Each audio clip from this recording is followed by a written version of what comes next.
Welcome to today's APG How to Win event. One of the exciting things about today, and I hope it will become manifest over the next minutes, is that we have a truly international sign up to the event. We have people from 17 different countries interested in what we have to say. So that's really delightful that our reach is reaching globally for the first time properly, and that we can welcome new faces to our community. So what we're doing today is, first of all, we're going to hear from our Chair of Judges, Charlie Snow, and he's going to talk about what he, as Chair of Judges for the whole awards, is looking for and what it's all about, and give you some helpful tips about how to write a winning paper and then how to present it should you get through to the second round. And then, very excitingly, we have 3 winners from last time's awards who are going to talk you through their paper, and they're going to do for you the 5-minute version that they did for the judges back in 2019 that secured them their silver or gold. And it's great to hear that, because you can hear how much amazing thinking can be packed into such a compressed presentation and yet still pack such a punch. So from that point of view, we're delighted to have Ronwyn Lally from Kalmarama, Tatiana Jezierski and Varia McLennan from Mother, and Will Grundy from Adam and Eve DDB. So we're going to start with Charlie, and then we're going to go on to each of those, and each of them, after they've done their 5-minute version, is going to give you a few tips that they think really helped them to get shortlisted and to help them to get an award. So thank you, all of you. And Charlie, would you like to begin? Thanks, Sarah, and hello, everyone. Very nice to see some familiar faces, lots of new faces. Delighted to have people from other countries as well. It's one of the, we were saying right at the beginning, it's one of the only really good things about COVID is that we've had greater connection with international friends. So it's really good to see you. This is a few points of view, having been a writer, having been a judge, and now with the great honour of being the chair. Just a few things on my learnings about how to win. What I would say up front is there's absolutely no guarantee that these will work, but hopefully they are sort of pointers to you about how it can work. I think there's sort of four key things I want to talk about, really, just in terms of helping you. And I'm particularly, I know Sarah said about sort of writing and presenting. This is particularly about writing, but I do think all 4 of these are important for if you're lucky enough to get through to presentation stage. The first point, I think, is really critical, and you'll know this as most of you are planners, but it's when you're approaching your paper, I'm taking it from the start point, you've got something really interesting, you've got a campaign that you really like, there is some really good thinking that you're proud of that backs it up. This is all about what's the best way of packaging that and selling that in the written word and then in presentation. And number one, you'll be absolutely not surprised in any way, is just make sure you have a plan, you have a narrative structure of some sort, and lay it all out, work out what that structure is, take us through a story, the journey that you went through on that structure. Just as an example, this I think is a really good one that many people use. I'm not saying you absolutely have to use this, but it's a good guide for the type of structure that that I'm talking about. And again, I think this is familiar to many other APG people. I really like it. It really works. And even if you don't use this, think about applying it, because it might make you think about changing your story or slightly reordering your story. So this one here is about, the reflection, ambition that we've got, the jeopardy, the hope, and a solution. So, and that sort of follows a very simple journey: where we are today, then where we could be, the challenge that we've got to overcome, an insight that can help us get through that, and then what finally the idea is. And just to give you a view of that, this is something that I did years ago now, but is still running, which is the Act Fast Stroke campaign. Never entered for an APG award, but just to show you how that structure works. So if we're looking at what the current situation was at that time, we were looking at obviously the emotional upset, the number of deaths and disabilities, but also the care cost that was there at that particular time, which was £3 billion a year.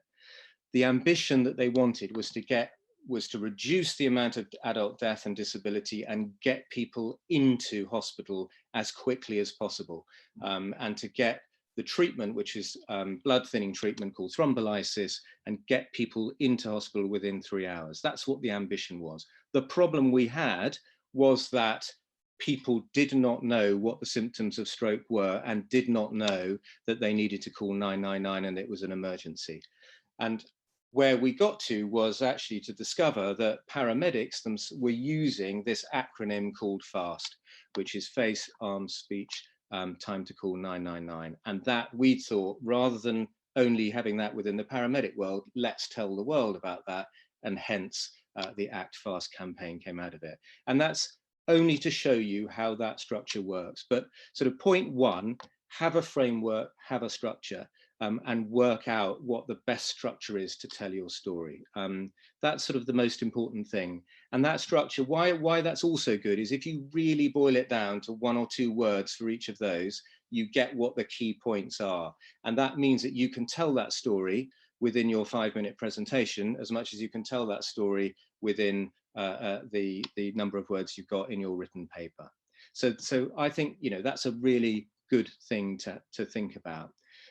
And just sort of following that through in terms of sort of distilling and distilling your idea down, I would also really encourage you to boil down your story, your thinking to as tight a set of words as you possibly can.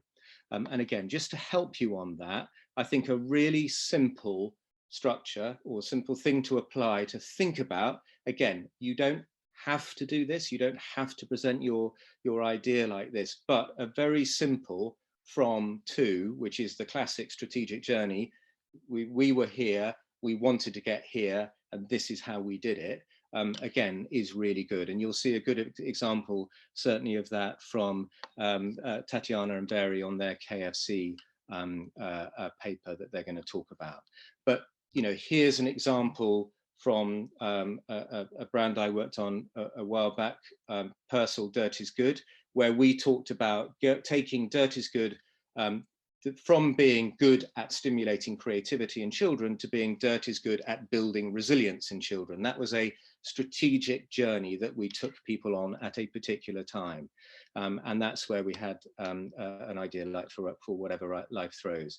This is what Tatiana and Barry will talk about, but I love this description of taking KFC from fast food to fast good. Again, really simple, but really beautifully put there and beautifully laid out. And that's a simple structure from this to this. You know, here's an example of that. Brilliant paper on Barbie, taking Barbie from being 11.5 inches of perfection to a global symbol of potential. And, you know, that's where that one. So again, a really simple journey from this to this, boiled right down to the heart of it.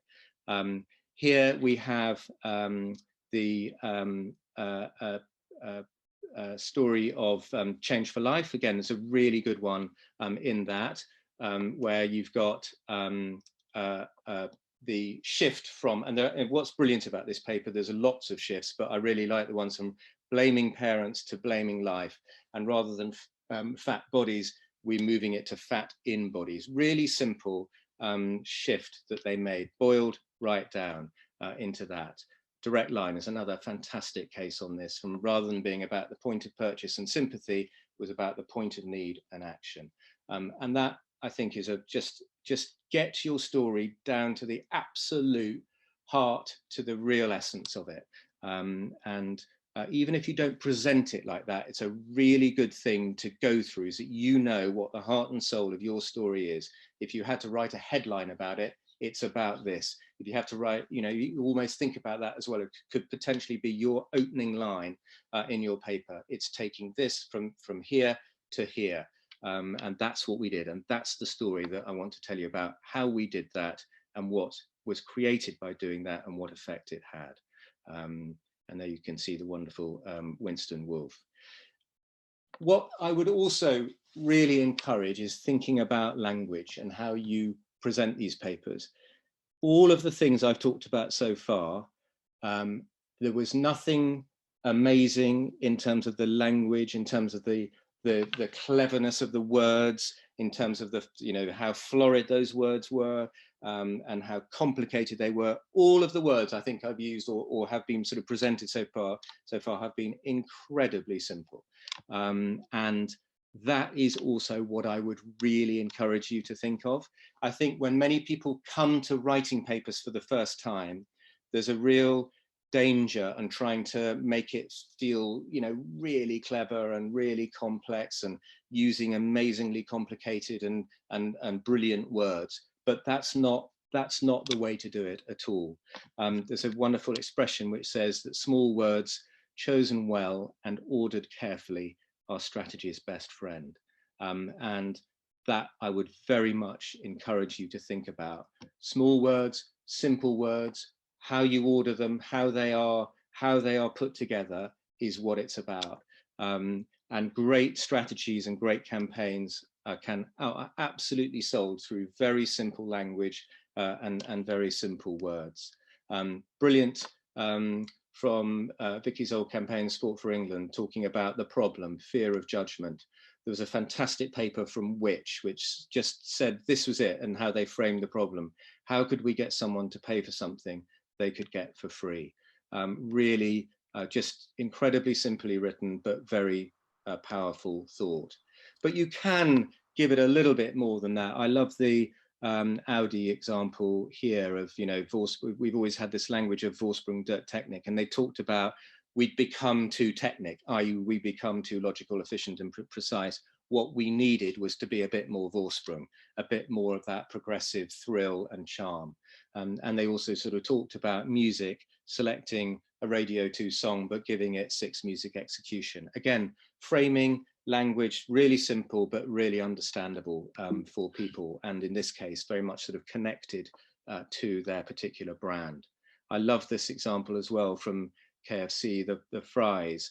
Again, you can use language such as this to just to make it, feel that it's got a bit about it. Haters gonna hate, use them as bait. But again, it's simple words used in a really clever, brilliant way. Years ago, I was doing, many of you will not know this campaign, but it was for a sexual health campaign. And we had this whole idea about the sex lottery and playing the sex lottery. And we were working with media communications, and they were talking about a media strategy which was less about point of sale, but it was about point of shag. And so it was about taking scratch cards into pubs and clubs and having media on the back of toilet doors, etc. But again, really memorable, simple language that was very powerful and certainly helped the sell of that campaign. I would also very much encourage you to sound out other people when you are writing your paper. Think about, and that doesn't necessarily mean to be other people in your agencies or clients, but it absolutely can be. Sound out journalists, sound out friends of yours who you think are good with words. Think about how would they express or what language would they use to express what your idea is, what the campaign is.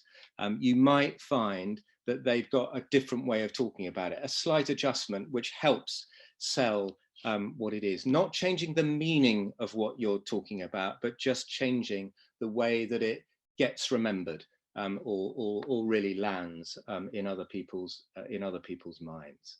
So that sort of I think is also really key. And the sort of penultimate thing I think is when you come to sort of evidence, think about clever ways that you might be able to present it. There's a really brilliant example after the Capita campaign from Nike, which looked at the impact on revenue. And they just used, I thought, just this beautiful, and I think this was Scott Galloway, just used this device really simply to explain the impact on it. So it looked at revenue that was actually from the US and non-US, and then the age of customer, and therefore the estimated revenue at risk. But it's just using a simple branded device in this case, very relaxed, very informal, just to present something in a really neat, again, a very sort of wonderful way that really lands in people's heads and sticks there.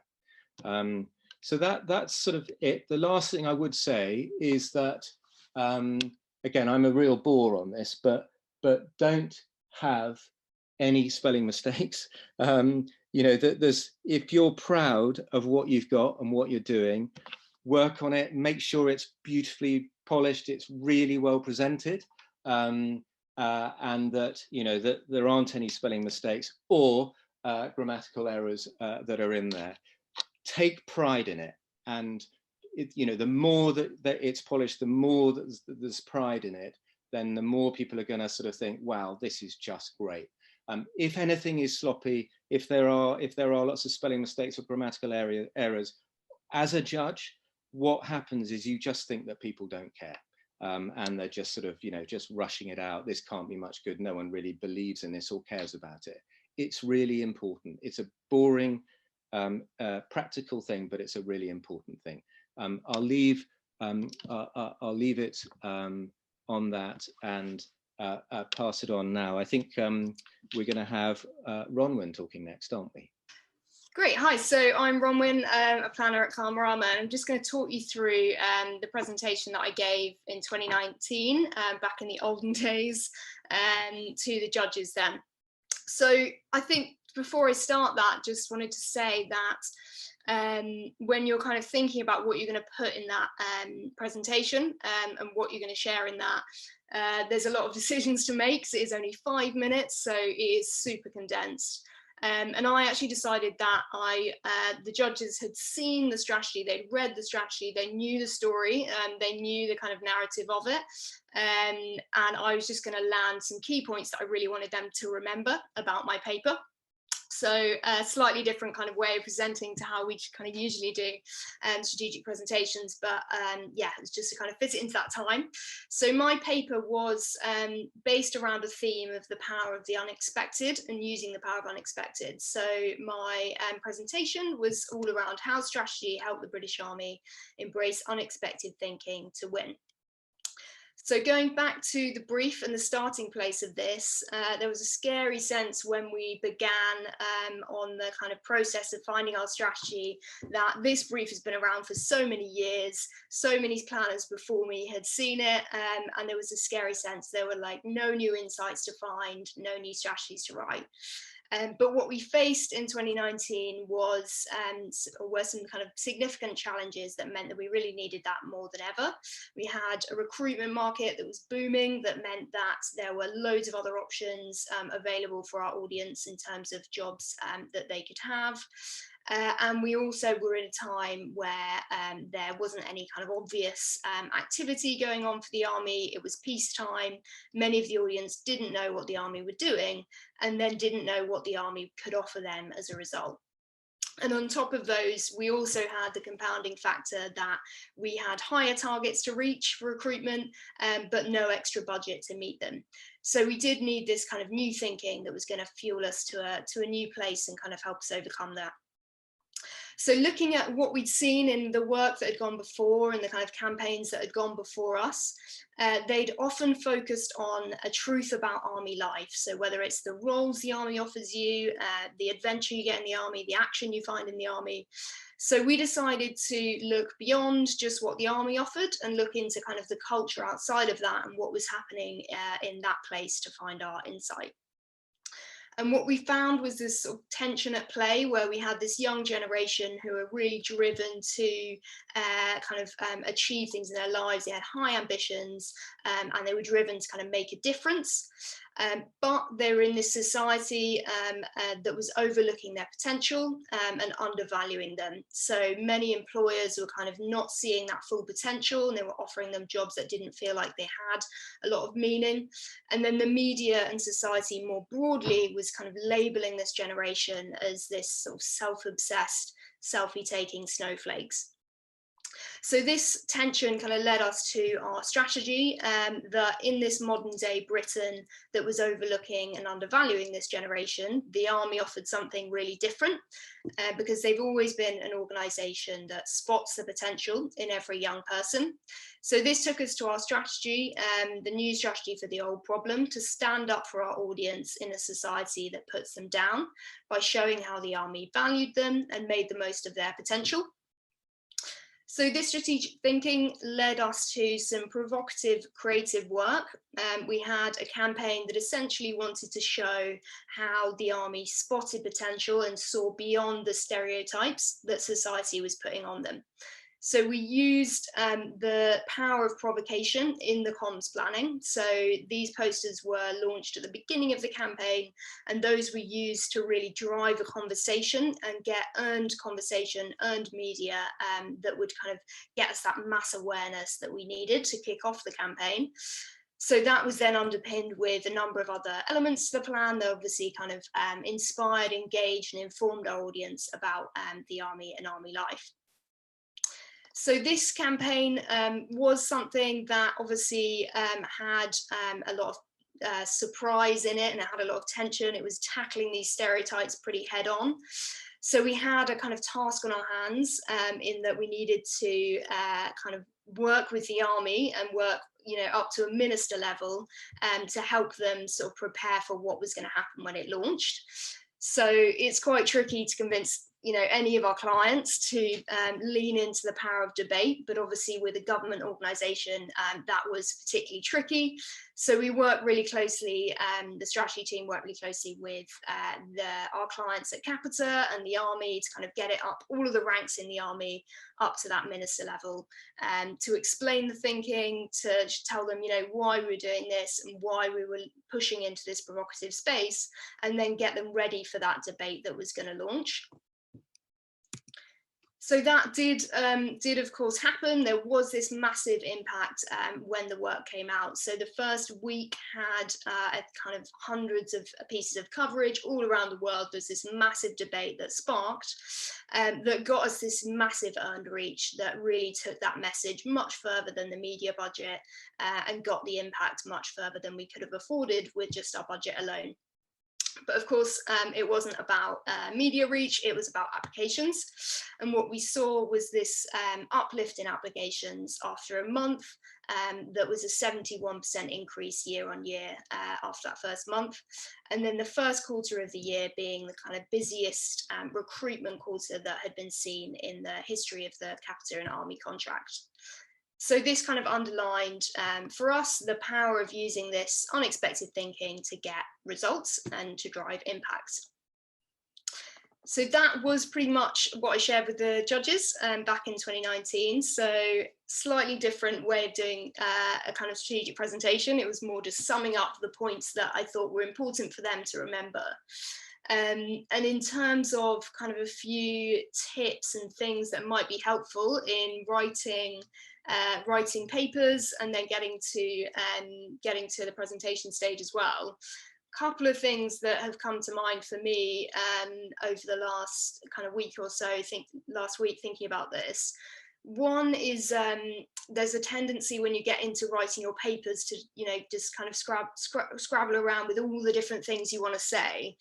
And one thing I think is really helpful, which goes back to the point Charlie was making about distilling it down, boiling it down, is kind of thinking about that one point that you want to make. What's the one point you want your paper to be remembered for? So that was something that I thought that I found kind of helpful in doing that discipline. And then the other for me was don't just make it right and interesting.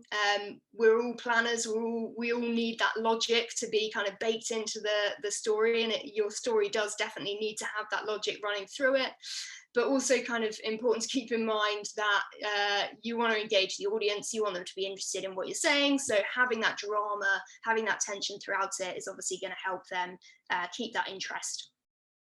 And then the last one that I remember hearing actually in, I think, the equivalent presentation 2 years ago, when Vicky Holgate said that there will be a moment through this process where you think, I can't go on, I can't keep doing this. Like, you've had so many rounds of feedback and you don't know how you're going to kind of keep going, but you just got to keep that faith and keep focused on getting to the deadline and making it through.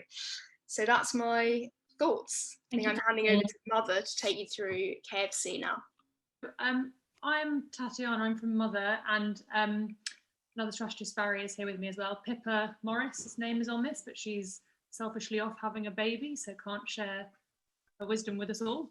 But this is the KFC fries campaign that we presented to the judges a couple of years ago now, when life was normal, about our launching of their new fries.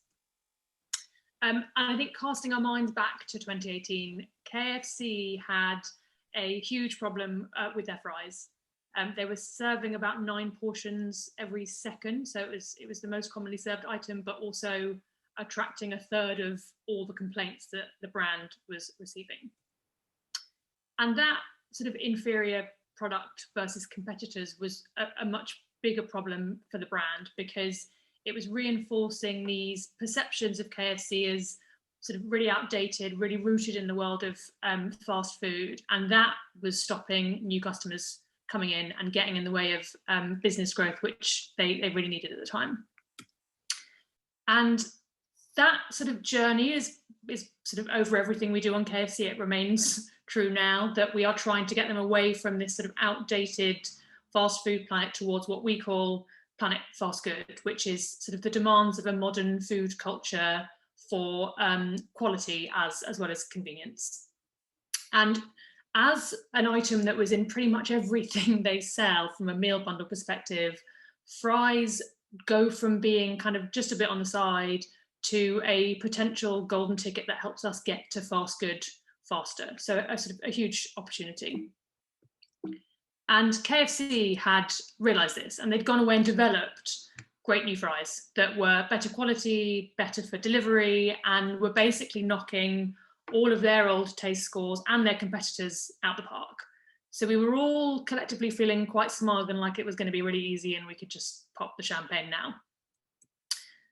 But then they did a soft launch of the fries in select restaurants, and what was supposed to be a minor checkup before launch became open heart surgery, basically, because all of their loyal fans were horrified, really horrified that the fries had changed. And at this point, KFC is still recovering from the great chicken crisis of February 2018. So they're cautious and wondering whether actually what they should be doing is waiting until the product is completely perfect before risking angering their customers. And for us, this was the exciting bit, where we got a chance to take strategy upstream, because we go and sit in their KFC's national marketing meetings, and we listen to them talking about perhaps delaying the launch, doing more product tests and more sort of tinkering with the fries to improve them.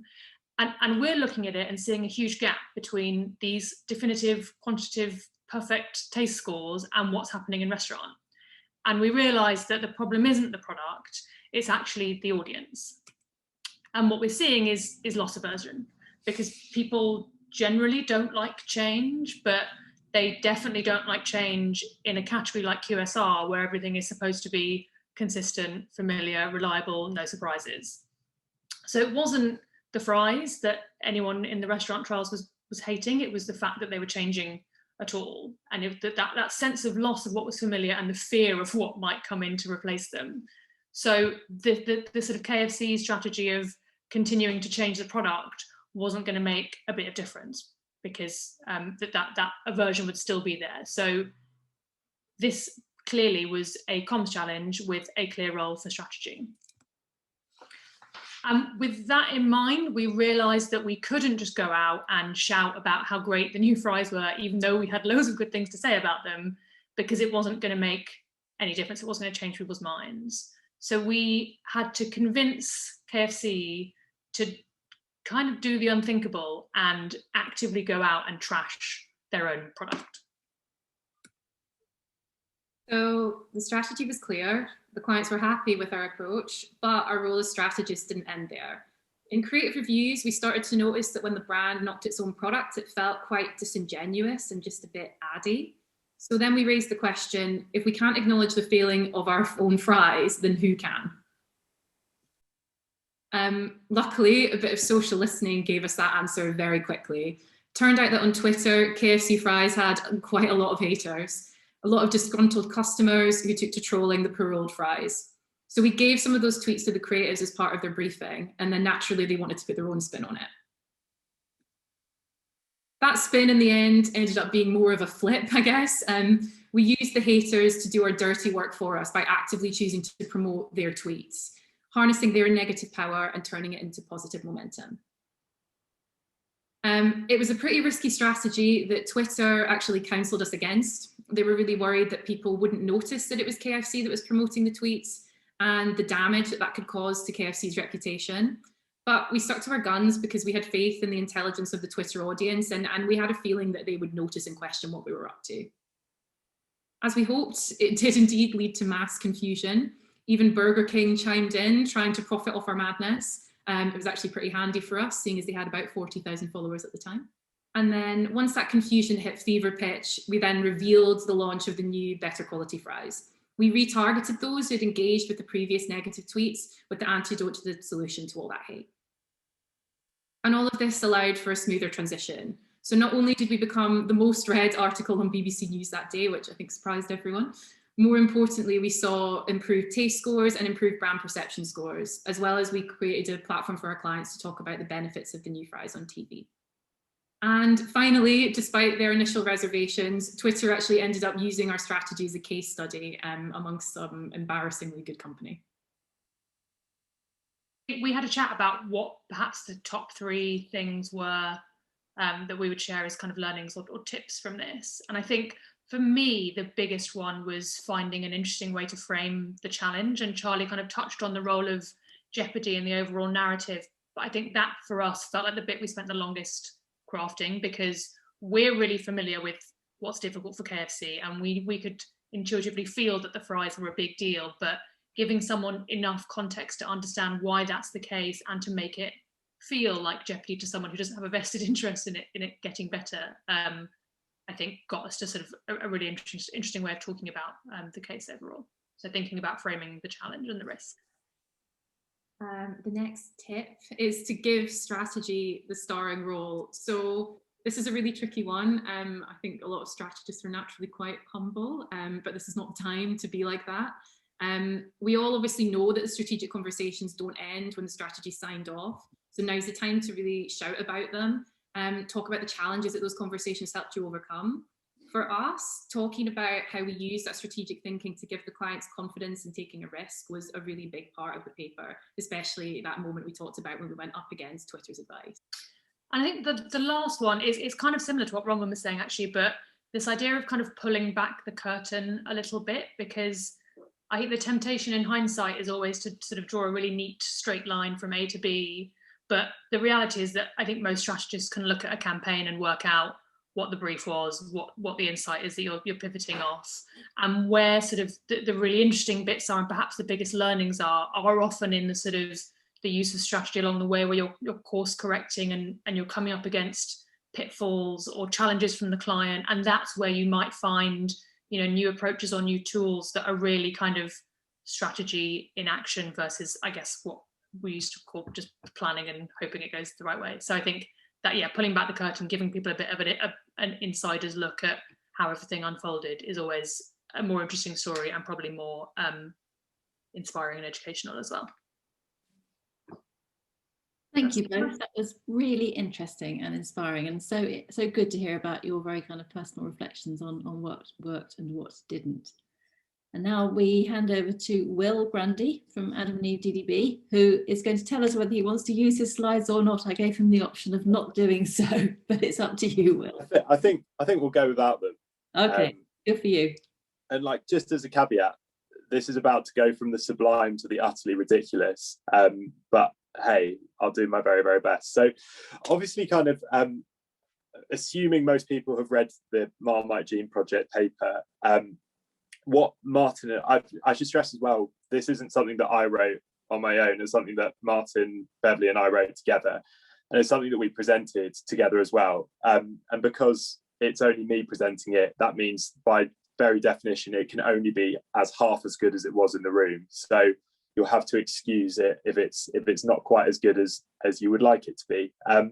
That being the case, we kind of said, you know, Marmite's always been a bit divisive. And so rather than just kind of going through the paper from kind of the problem all the way through to the execution, the results, we were going to do something a little bit different with our presentation, because we actually, much like our brand, we kind of, there are some things that we hate and there are some things that we love. And that was absolutely the case the more we thought about our experience getting to the Gene Project and getting to the paper.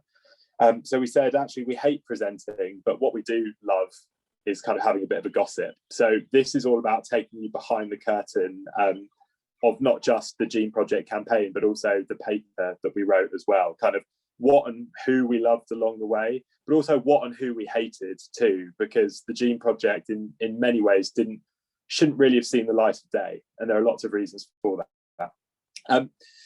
The first thing that we kind of started talking about was the fact that we love the brand, and we kind of love our clients too, but we also hate brand managers.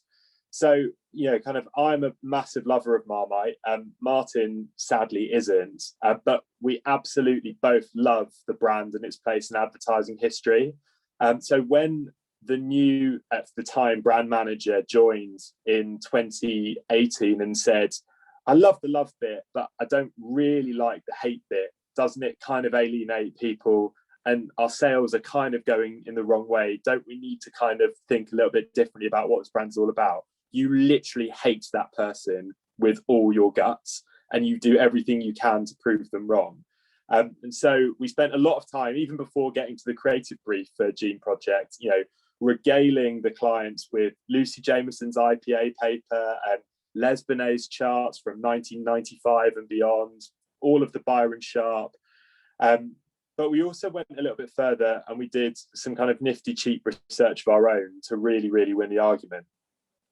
So the next thing we then talked about was the idea kind of loving data and hating conjecture. It's all too easy for everyone to have an opinion nowadays, especially on Marmite, which everyone feels they know and really, really understand. What we did was we cut through quite a lot of client bullshit and conjecture, which we obviously hate, to prove that the hate bit of love-hate wasn't very alienating at all. And it's actually how we helped our client to keep the faith in what Marmite was all about and what Gene Project ended up being about. We proved that comms for Marmite are about reigniting trial with lapsed lovers, and that actually everyone up and down the country pretty much knows whether they hate it or not. Actually, what our data showed was that there's only 4% of the country that are on the fence or don't know. So this whole love the love, hate the hate thing just kind of fell away. That allowed us to kind of really love the legacy of the brand and also kind of hate and guard against change. So we protected the long-term kind of brand assets and what made us distinctive over kind of short-term. We stuck to a really big idea rather than kind of falling prey to their short-term tactics. And I think one of the kind of key things for us here in terms of like lessons for planners that we talked about was that actually too often we all kind of chase the short term. We're kind of addicted to zeitgeisty things and the need to change things, to have our name on it. Sometimes we're just kind of, we fall foul of playing to our own egos rather than remembering what's important about the brand in the real world. Not us. We love legacies and we hate change. The next thing we talked about was kind of loving families, but hating millennials / Gen Zers / boomers / whatever you want to call them. Kind of, we absolutely love families, Martin especially with his tribe of children and dogs. But we hate all of those kind of slightly uncomfortable terms that kind of get in the way of really, really understanding who your audience is. What we went on to do for Marmite Gene Project was spend a lot of time saying, look, the real value for this brand, the real volume comes from normal families whacking Marmite on toast at breakfast time from Monday through to Friday. So that that was where we should be insisting on focusing. So you can see in the work, when you look at the TV, for example, on Marmite Gene Project, everything takes place around a family breakfast table. It was all about kind of tethering Marmite back to that key audience and key consumption occasion. We talked about loving jungles and hating zoos. So we didn't just kind of stay behind our screen and do kind of planning via Google, as helpful as that sometimes can be. We actually kind of went out and had breakfast with families in their natural environments. And that's where we really, really understood the problem for Marmite, as we kind of watched parents try to get breakfast in their kids' mouths before rushing them out the door. It was there that kind of we heard the insight that ultimately unlocked the Gene Project, which was parents talking about the fact that they hated Marmite, and so they kind of thought their kids would too. And that began to show us maybe there's an interesting way of talking about love and hate that we'd never really thought about before. That's all well and good. When it gets to the actual kind of idea itself, one of the things that we talked about is loving research but hating pre-testing. So once we'd got the Gene Project idea, which actually, in fairness to Unilever, the client absolutely loved and bought on first creative presentation, we put it through early qual and it flew through. But we really hated it when Millward Brown advised us that the animatic version of the ad wouldn't cut through because it wasn't emotionally engaging, and scored a deep, deep red on their kind of silly little 9 box. But fortunately, what we did was we reminded our clients that the best research kind of happens at the start and it happens at the end, and the stuff in the middle isn't particularly useful. And what that did was it allowed Unilever kind of the confidence and the conviction to proceed with the production, even though the kind of poor result in their pre-testing process suggested it wasn't the right thing. And that kind of brought us on to this idea of loving difficult but hating easy. So once we kind of were into production, this was about planning, rolling its sleeves up and pushing for the very, very best version of this idea. And that meant insisting that we do this for real. The research said people just quite liked it. It was quite a funny new Marmite idea. But actually, we were very, very adamant with our account team, with our clients, even with our creatives at time, that the best way for this idea to work was to do a proper scientific experiment, because we knew that would create PR and it would create earned media, and that would give us far more reach than we would only ever be able to buy with our paid. So we insisted on getting to know a Stanford professor who would do all of our research. We insisted on 8,000 hours of scientific analysis. We published a white paper. We made actual gene testing kits. We drove pretty much everybody insane the more we ended up pushing our campaign deadline back to get the best version of Gene Project out. But ultimately, difficult is sometimes worth doing because it leads to better, more impactful work that works more effectively. To that end, we talked about kind of loving fame and hating efficiency. We always love fame, and we try and kind of push our work to be the most famous headline-grabbing versions that they possibly can be, because it's the key to effectiveness, not a creative indulgence. So you absolutely lose your shit when you hear media agencies pitching a highly digital, efficiency-driven media plan to your client for an idea that actually could be so much bigger. So again, what planning was there to do was kind of fight tooth and nail to ensure that effectiveness had a seat at the table and won the day instead. So we made the argument for big TV spots in the biggest shows, such as Britain's Got Talent. We made the argument for a proper PR push behind the science, not just the advertising, so that we became a headline and a talking point on TV. And we made sure that there was a really strong retail campaign underpinning everything. So actually the idea came to life at shelf. And kind of for us, these days, too many planners tend to stop at the kind of the media plan. And too often that media plan is either a bit lazy, or it's a bit traditional, or it's innovative in inverted commas, but ultimately ineffective. And our job as planners is to kind of steer the balance and to get the best of both worlds. And then the last one, which doesn't even work, but I can't believe we said it, was we said we love creativity and we love effectiveness. Gene Project was the 7th most awarded creative campaign in the world in 2019, which was great for our kind of fragile egos, but it was ultimately incredibly effective too. So we created a really famous campaign that punched above its media budget. It kind of generated a huge PR spike. It reached over kind of 2 billion people in its first 24 hours through earned media alone. it kind of restored good relationships with retailers, particularly Tesco. And it also reversed the sales decline that kind of led to the whole issue of whether love it and hate it had a future anyway. It increased sales by 14%. And in the 4 months kind of following launch, we sold an incremental 4.8 million jars of Marmite, which is kind of equivalent to just over £12 million additional value sales. So that is a super slapdash, non-slidey version of what we talked about. I think my big learning on it is that kind of, I think APG papers, it's very hard to kind of say anything beyond what everyone else has already said. But the biggest thing that I would add to it is that APG papers aren't won by finding clever ways to talk about your 9 to 5 in your day job. They're won by demonstrating how you as a planner go above and beyond just doing good planning, to really, really going the extra mile to make work better, to make work more impactful, to find a better insight. That is where I think APG Gold is, on top of all the other good stuff. So yeah, I told you that was going to be slightly ramshackle and slightly terrible, but there you go. Thank you, Will. That was excellent. We really enjoyed it. So now, Charlie, do you want to make a few final comments before we wrap up and do some questions, or do you want to go straight for questions? Sure, I can, absolutely. Well, thanks everyone. That was, that was brilliant. There were some really brilliant stories to be reminded of, and from brilliant planners, and that's great. And I think I just sort of, just finish on to me, it sort of reiterated a few things that we've all said. Have your narrative, get your story. I love the, think about the problem and the best way of describing that problem. I love that, from the KFC example, the fries were the most served and the most complained about. Really simple, really clear. I love that expression about not just making it right, but making it interesting. And I think all three of those cases were clearly, they were really good campaigns with good thinking, but they were interesting in how they were told.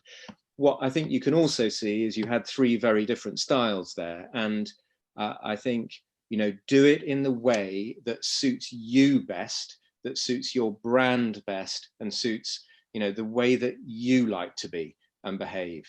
Look at past papers and how people do it, but don't copy them. Don't think, oh, I've got to do it like that. I've got to make it this sort of great theatrical show. Some people love that, other people really don't.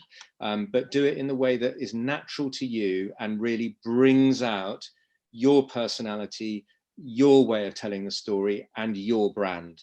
And you saw that brilliant, structure that Will and Martin had of the love-hate. That was a great thing for them, for that brand, but it's not going to work across everything. But in making it interesting, always keep it as clear and simple as you possibly can. Don't think interesting equals brilliant, extraordinary words, funny language, overcomplicated things. It's the opposite. It's the simplest, clearest way of saying it. That's what you've really got to search for. And that does take, some people are amazing at that already, but other people, it takes time. You've got to edit and edit and edit. That's why I would always encourage you to sound other people out. How do they talk about it? Because you might find there's a better expression of what you have done that someone else has. You think, that's brilliant. Look at how the journalists talked about your campaign, because they're often brilliant with words. They might have actually described it in a different way to the agency PR, and it might be a better way of talking about it. I think the other thing I would say to you, if you're coming at this again, is presume ignorance on the panel's part. You are in a bubble. You work with your client day in, day out. You work on there's funny language in there that is used as an internal code, all of that people on the outside have no idea about, and they won't know that, yes, your brand might be very famous and most people might know about it, but presume ignorance that this is, people coming to this for the first time. So tell them really clearly, really simply what the situation is, where it's at, and where you want to go and how you got there. We've seen a lot there about pivoting around one point. I think, again, that's something I would encourage you to do. Really think about what's the headline for this story, and really work that through. Will's point, I think, is excellent, and again came across from all three of those examples, which is it's more than the thinking. Celebrate what you did as planners, and on the going above and beyond, how you helped sell it into the client, how you in difficult situation. If you've done that, really celebrate that, because that is impressive, and it's way beyond just the thinking and the media plan, if you've got that example. The last thing you saw in there is effectiveness.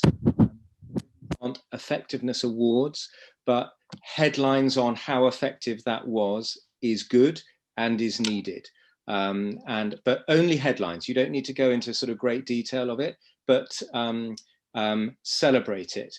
I think Barry said rightly that many planning people are very modest and humble, but this is about celebration, showcasing, selling. And if it's had an, be brave on that, push yourself on that. Don't exaggerate, tell it as it is, but be unafraid to celebrate the success of it. So that's all I'd sort of finish on in hearing those, and I thought they were fantastic. How long would you give yourself to write the paper? If you haven't started, start tomorrow or tonight. Give yourself as much time as possible. Some people are brilliant with words and can just naturally just sort of it's all beautiful and it's very quick. Most of us are not like that, and need to work at it and work at it and work at it. And I would encourage you, to if you haven't started, get started, and really work at it and craft it. It's important to say, I don't in any way want to put off people entering, but the quality of papers is usually extremely high. They're extremely well crafted, they're extremely well put together, and you've got to be, to be a really good contender, you've got to be at that level. So that takes time and that takes effort. Start with a summary of the kind of core argument and then build it. It's very tempting to start just writing, but that's then very hard to control in the future. So start short, just bullet points. And actually you could all do that tonight. Is it a strong disadvantage if the campaign isn't so well known in the UK? I can say it's not a disadvantage at all. It doesn't have to be highly familiar to people at all. What we're interested in is the case you're making for the work that you did and how it went. So that's absolutely fine. I completely agree with that. It's in no way a disadvantage. But again, you might well, in this instance, when I was saying presume ignorance, people, the judges will not probably know about that particular campaign. So, take us through it, explain it, and you need to sort of recognize that, I think, but it's in no way a disadvantage. In many ways, it's sort of, wow, there's something new, never heard of this. This is really exciting. And please take that as an encouragement. Huge thank you to Charlie and all our speakers. You did a wonderful job, and it's been really helpful to hear from the horse's mouth what you did and how it went. And it's also incredibly helpful to hear all of this advice about planning and strategy generally. So much of what's being discussed and done today is relevant to our work every single day. So I think hugely useful whether you're thinking of writing a paper this time or not. If you are, lots of luck with it. I'd like to say also a big heartfelt thank you to our sponsors, without whom life would be very difficult for us. We're really grateful for your support. Google, ITV, Denise Williams, The Nursery, Davis McCurr, Pinterest and Strategy Book. We thank you very much. And lovely to see you all. And a big thank you from me for all those who kept your camera on. It's so nice. It makes us feel as though we know each other and we're part of a community and we can reach out and chat. So brilliant. Thanks all very much and see you soon.